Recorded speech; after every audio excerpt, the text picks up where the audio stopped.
आगे हमारा जो था व्यंजनों के वर्गीकरण में स्पर्श व्यंजन हमने पढ़ा। नेक्स्ट हमारा आता घोषत्व के आधार पर वर्गीकरण। घोषत्व के आधार पर बच्चों दो भागों में बांटा है, सघोष या घोष, अघोष। तो सघोष में क्या होता है, वर्ग का तीसरा, चौथा और पांचवा प्लस अंतस्थ व्यंजन। अभी हमने आपको अंतस्थ व्यंजन और उस व्यंजन नहीं बताया है, अभी आगे मैं बताती हूँ।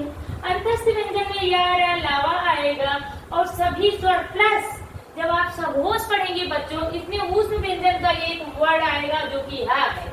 इसको विशेष ध्यान रखिएगा क्योंकि एग्जाम में पूछ लेता है कि हा कितने आता है। क्योंकि ये ऊष्म व्यंजन में आता है लेकिन इसे हम घोष में सम्मिलित कर लिया गया है, इसलिए इसको हा को विशेष रूप से आप लोग ध्यान रखिएगा।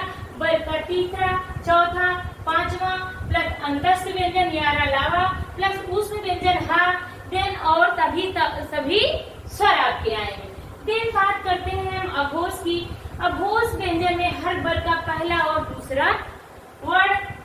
दूसरा वर्ड, देन ऊष्म व्यंजन शाखा शा। देन बात हम करते हैं प्राणत्व के आधार पर वर्गीकरण। मुझे उम्मीद है कि घोषत्व के आधार पर आप लोगों को अच्छे से समझ में आया होगा और ये बहुत ही इम्पोर्टेंट है एग्जाम पॉइंट ऑफ व्यू से, क्योंकि एग्जाम में ज्यादातर घोष सघोष वर्ड बहुत पूछे जाते हैं, उसमें खासकर हर अक्सर पूछ लिया जाता है, इसलिए मैं स्पेशल इसको इंडिकेट कर रही हूँ आपको। देन प्राणत्व के आधार पर बच्चों होता है अल्प प्राण और महाप्राण। तो पूछ लेता है अल्प प्राण में कौन कौन से अक्षर आते हैं, कभी कभी सारे अक्षर दे देता है तो उसमें से पहचान करना होता है। तो सबसे पहले 1, 3, 4, 5 135 अंतर अल्प के लिए आप 135 याद रखिए एक ट्रिक। इसमें 135 अंतस्थ व्यंजन, अंतस्थ में क्या आ जाएगा आपका यारा लावा आपका अंतस्थ व्यंजन में 4 वर्ड आते हैं प्लस सभी स्वर आ जाएंगे। अल्प प्राण में आपके 135 अंतस्थ व्यंजन और सभी स्वर आ जाएंगे। फिर बात हम करते हैं महाप्राण की। महाप्राण में आपका हर वर्ग का दूसरा और चौथा अक्षर आएगा, दूसरा और चौथा अक्षर आएगा, जैसे दूसरे में खा और घा आएगा। फिर ऊष्म व्यंजन में सा, खा, सा, खा, ये आपके ऊष्म व्यंजन महाप्राण में ये आपके सारे आएंगे। तो प्राणत्व के आधार पे भी समझ में आया होगा। अब आगे हम बात करते हैं बच्चों अंतस्थ व्यंजन की। तो नेक्स्ट हमारा आता है बच्चों अंतस्थ व्यंजन। अंतस्थ व्यंजन में कौन कौन से आपके वर्ड आते हैं, या, रा, ला, वा। अब इन या, रा, ला, वा में हम देखते हैं क्या क्या होता है। तो जब अंतस्थ व्यंजन की बात करेंगे, पूछेगा अंतस्थ व्यंजन में कौन कौन से आपके वर्ड आते हैं, तो या, रा, ला, वा। देन या और वा आपके क्या है, अर्ध स्वर है। कभी कभी पूछ लेता है पूर्ण स्वर, अर्ध स्वर, मात्रिक स्वर, यही पूछेगा। ऐसे दे देगा या वा या मा रा, इसमें पूछ लेगा अर्ध स्वर कौन है, या तो या देगा या तो वह देगा, फिर और कई वर्ग का अक्षर इसमें डाल देगा। तो ये ध्यान रखिएगा बच्चों, या वा आपका क्या है, अर्ध स्वर है। मैंने अभी पढ़ाया भी था पिछले वीडियो में, वकार से दंतोष्ठा, इसी में वकार से आता है, कभी कभी दंतोष्ठ में भी उसको पूछ लेता है, इसलिए वहाँ वैसे मैंने लिखवाया था। या और वा को अर्ध स्वर में गिना जाता है। देन आपका आता है लुंठित, पूछ लेता है रा किस में आता है, तो लुंठित में, और ला आपका पार्थिविक में। अब बच्चों इसको याद करने का पार्थिविक व्यंजन, ला आपका लुंठित व्यंजन, इसको याद करने के लिए आप ध्यान में रखिएगा बच्चों कि ला आपका जो है पार्थिविक व्यंजन होगा। कैसे होगा पार्थिविक व्यंजन, ला है तो इसमें रा ध्यान रखना। अगर पार्थिविक पूछ रहा है तो जान लीजिए जिसमें रा लगा है उसका आंसर ला होगा और जिसमें ला है उसका आंसर रा होगा। ये आपको याद करने की मैं ट्रिक बता रही हूँ कि जहाँ ला लिखा है, लुंठित लिखा है, उसमें रा लगा दीजिएगा, जहाँ रा लगा है उसमें ला लगा दीजिएगा। ये चीज ध्यान में रखेंगे तो लुंठित और पार्थिविक याद करने में कोई दिक्कत नहीं होगी। नेक्स्ट हमारा आता है ऊष्म संघर्षी व्यंजन।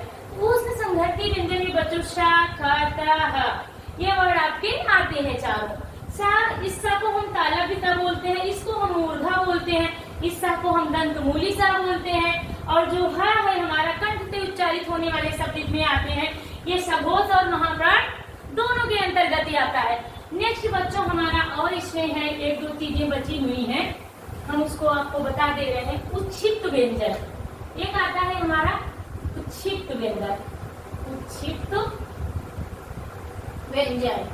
तो उच्छिष्ट व्यंजन में हमारा क्या आता है बच्चों, उच्छिष्ट कंपित या लुंठित व्यंजन।